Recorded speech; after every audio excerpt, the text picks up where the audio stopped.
Hello everyone, this is Mita Muhammad. I'm from English Language Center, Bangladesh. My batch name is also PET160. Today I'm describing a picture of day in the pool.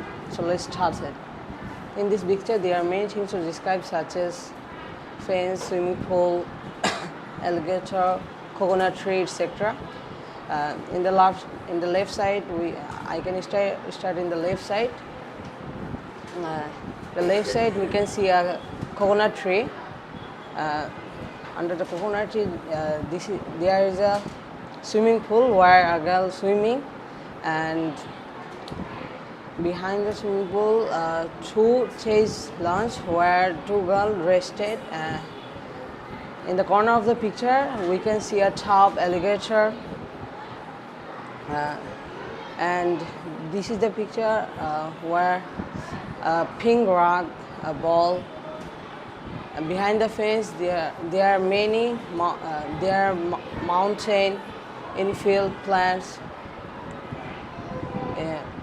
In this, we can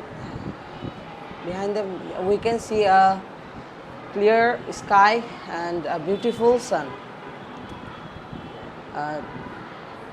This is a picture. Thank you for listening to me. Assalamu alaikum.